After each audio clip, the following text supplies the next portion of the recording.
अगर इंडिया में haunted places की बात करें तो सामने कई नाम आते हैं। उन्हीं में से एक है डूमस बीच, जो गुजरात में बसता है, सूरत से 21 किलोमीटर दूर। ये बीच सुंदर तो बहुत है, लेकिन सूरज ढलते ढलते एक डरावना रूप ले लेता है। यहाँ की काली मिट्टी और शाम ढलने के बाद देखे गए भूतों के किस्से तो काफ़ी लोगों ने सुने और बताए हैं।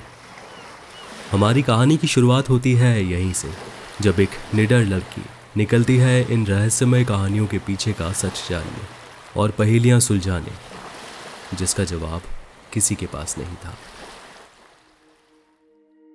रिया एक यंग, एडवेंचरस और भूतों की कहानियों और उनके पीछे के छुपे रहस्यों में रुचि रखने वाली लड़की थी। काफी किस्से सुने थे उसने डूमस बीच के, लेकिन वो कितने सच थे और कितने झूठ, उसे ये खुद से एक्सपीरियंस करना था। एक बैकपैक जिसमें टॉर्च, एक वॉइस रिकॉर्डर, चिप्स के पैकेट और अपना स्मार्टफोन हाथ में लिए रिया एक रात पहुंच गई डूमस बीच पर। कहा जाता है कि डूमस बीच पर शाम होने के बाद जाने वाले लोग या तो किसी कहानी के साथ वापस आते हैं या खुद एक कहानी बनकर रह जाते हैं। उस रात चांदनी उस काली रेत पर कुछ अलग ही चमक डाल रही थी। रेत पर चलते चलते रिया को लग रहा था जैसे उसके पैर कोई अंदर खींच रहा हो। लहरें कुछ कह रही थी जो सिर्फ समंदर ही समझ सकता था। रिया ने गहरी सांस ली और अपनी टॉर्च हाथ में लिए अंधकार में और अंदर बढ़ने की हिम्मत जुटाई। चलते चलते उसे लग रहा था जैसे कोई उसे देख रहा है, लेकिन इतना आगे आने के बाद वो वापस पीछे नहीं जाना चाहती थी। चलते चलते ही उसे दूर एक औरत सफेद साड़ी में दिखाई दी।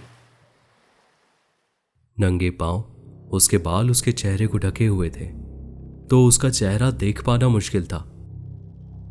फिर भी पता चल रहा था कि वो रिया को ही देख रही है। ये देखकर रिया काफी डर गई। उसने जल्दी ही अपने बैग से वॉइस रिकॉर्डर निकाला और रिकॉर्डिंग ऑन कर दी। कौन है वहां? उसने पूछा। उस औरत ने कुछ नहीं कहा। एक बार रिया ने फिर आवाज लगाई, कौन हो आप? यहां ऐसे क्यों खड़ी हो? वो औरत हंसने लगी।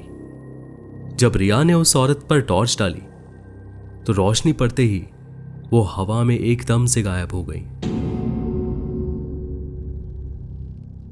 जैसे कोई वहां था ही नहीं। ये देखकर रिया का मानो खून जम गया हो। वो वहीं खड़ी रही। डर से उसके पैरों ने काम करना बंद कर दिया था। उसने जल्दी से अपनी रिकॉर्डिंग बंद करके दोबारा सुनी तो उसे वही हंसी सुनाई दी। पर वो हंसी उस रिकॉर्डिंग में कुछ ऐसी सुनाई दे रही थी जैसे मानो वो औरत रिया के बिल्कुल पास ही खड़े होकर हंस रही हो।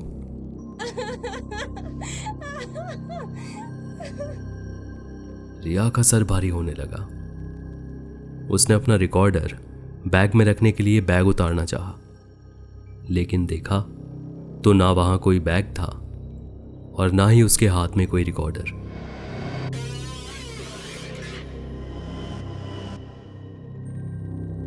जब नजर अपने कपड़ों पर गई तो रिया ने देखा बिल्कुल वही सफेद साड़ी पहन रखी थी उसने, जो उस औरत ने पहनी हुई थी, जो रिया को दूर खड़ी दिखाई दी थी।